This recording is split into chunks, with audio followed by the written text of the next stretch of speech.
Miss Audrey, about yesterday. Can you tell me what happened? What are you talking about? What do you mean, what am I talking about? Of course, I'm talking about the car. Oh, the car! Oh, I wanted to borrow it next Monday too. Is that alright? Of course that's not all right. What are you talking about? My husband also said don't ever let her have the car again. How did you manage to make it into that condition? Was it really that bad, though? I feel like you're being a little too sensitive. That's not the problem here. The rear seats were all covered in mud. It looks like you scratched it too. How could you try to return it in that condition? Huh? Of course I did! I have to return what I borrowed. That's common sense. I'm going to return it, obviously. Hang on. Let me explain what common sense is. You return whatever you were borrowing in the original condition it was in. I'm going to have you pay for all of the repair and cleaning bills. No, you can't do that. I'm just a stay-at-home wife. Besides, I have kids.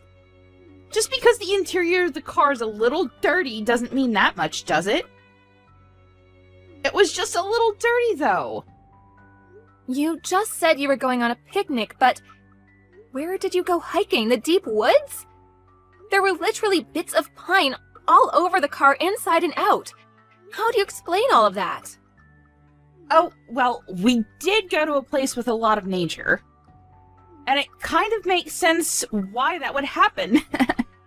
But I really can't pay this time, just so you know. I'm not like you, Elsa. I'm just a stay-at-home wife. That's not going to pass as an excuse, just so you know. I'm going to have my husband reach out to your husband. He's going to know about what happened. Hang on. How does my husband have anything to do with anything? I just borrowed the car, seriously. If you bring him into it, it's just gonna make things annoying. Please don't.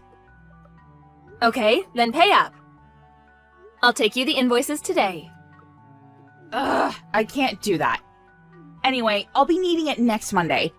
I'll have to borrow it all day. I hope you can have it fixed by then.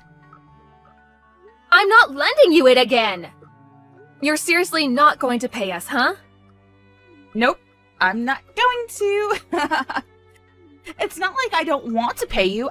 I literally can't pay you. Can't be helped, right? Ugh, and you're starting to get on my nerves. Old lady. Old lady? I'm literally only a year older than you. You definitely look at least 10 years older than I do. And don't you dare look down on me. I don't really care about stuff like that anymore. So let me get this straight. You completely trashed our car to the point where it needed repairs, but you have no intention of paying, is that correct? Look at you being all bossy. Yeah, that's a pretty good summary. When you lent it to me, it was basically your fault anyway. You're lending it to me. You should have predicted that kind of situation would come up. You never know what's going to happen. No one ever knows what's going to happen. I told you beforehand, didn't I? I said I didn't want to loan you my car. But if you needed to use it because you had to get a car, then you had to make sure you'd return it in its original condition. What? I don't remember you ever saying such a thing. Did I really say that? Stop messing around with me. If that's the attitude you want to have, we also have our own options that we can pursue. What? You're scaring me. What are your options? You said you were going on a picnic. You went with your friends, right?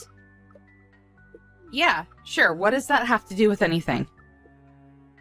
Why didn't you use your own car? Or maybe one of your friends' cars? Our car is tiny. It's not really designed for picnics. So I figured that your car was perfect for the occasion. Really?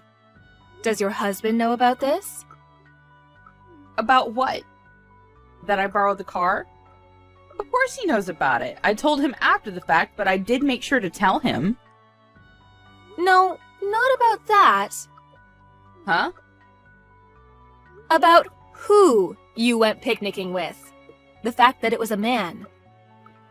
How do you know? Did I say that it was a man? Is that person your friend or something, Audrey? That person who? Did you see us somewhere? I did see you two. I'm pretty sure that it was your neighbor's husband too, right? You saw our faces too? You're wrong, though. It was just someone that kind of looks like him. I thought they kind of looked similar too. I know for a fact that he's not a stranger. There's no way I would make that kind of mistake. I've seen that same man wearing the exact same clothes before. You're checking his clothes too? You're really detailed, huh? Yeah, you're right. But it's not like we went on a picnic together. I just saw him along the way, so I figured I'd give him a ride. I met my friends after I dropped him off. There's no problems there, right? Where did you even see us, though? Other friends? I didn't notice you being with any other friends. I said they came later on. That's why when you saw me with the neighbor's husband, then later on, my friend showed up. Yeah, that's not possible. Huh? Why not? It's literally impossible. That man was the only person that rode in the car. What are you saying? That car has a drive recorder. Huh? That thing isn't a fake? No, of course it's not a fake. I don't normally look over the footage, but the car was in such bad condition when it was returned, I had to look over the content.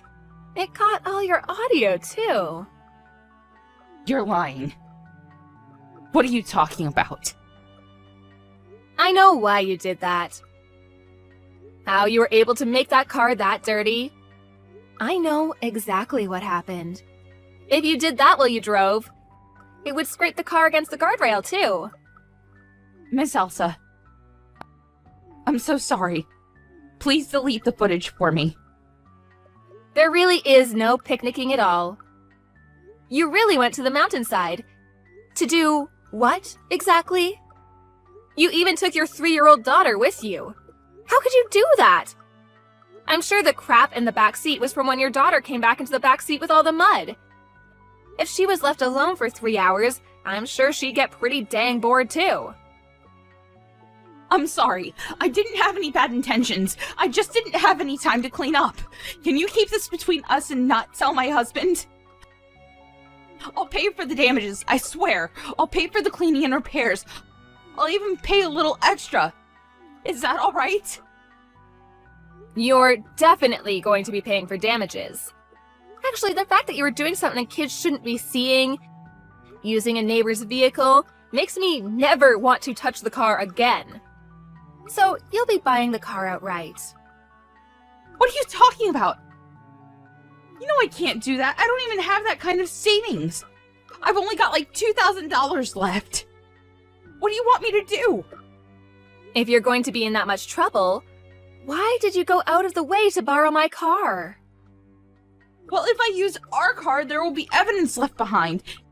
And if someone saw the neighbor getting into my car with my daughter, everyone would know immediately what was going on. I figured if it was your car, it would be difficult for people to catch on.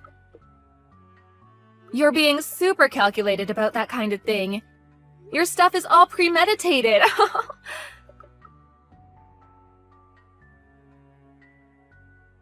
Where the hell were you planning on going with my car? I'm sorry. You don't have to lend me your car anymore. I'll pay for the repair damages, I swear. It's too late for that. What do you mean it's too late?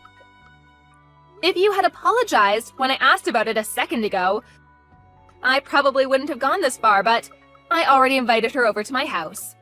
She's heading over now. Huh? His wife? Why? You should know the answer to that question. Your partner that you're having an affair with is one of my friend's husband. I didn't know you two got along that well at all. My oldest son was in the same class. They've always gotten along. She kept asking me about what was really going on with her husband because he was acting weird recently. I'm glad that I was able to help her out. Now she'll know why that is. Hang on a second. We're technically sister-in-laws, right? We're relatives. You're going to take your friend over your relative? I don't think you treat me as a relative. You literally just use me to get with your affair partner. I don't want you to be complaining now. That's not true. I totally respect and admire you. You're seriously too late now. I don't care what you have to say about any of that. Whatever, you're going to buy the car completely. And whether you're getting a divorce or not, I'm sure there's going to be some people asking for damages. Damages? Divorce? Just because of this one time? You know, based off of your conversation you were having in the car, I really don't think it was just this once. I forgot that the audio was also recorded. Just give up, seriously. I already had my husband reach out to him too. As soon as work is over, he's gonna be coming over to my house. If you want to come over too, you're more than welcome to come. You can explain it all yourself.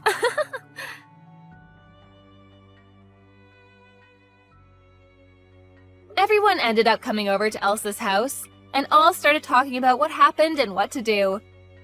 The cheater's wife seemed to have known that something was going on, but Audrey's husband seemed to have not known about any of this at all. So he was pretty shocked about the whole thing. They're all talking about divorce right now, but it seems like the damages is going to be a very expensive price. The wife of the cheater only sued for damages, but no matter which way you look at it, Audrey will not be able to pay for it.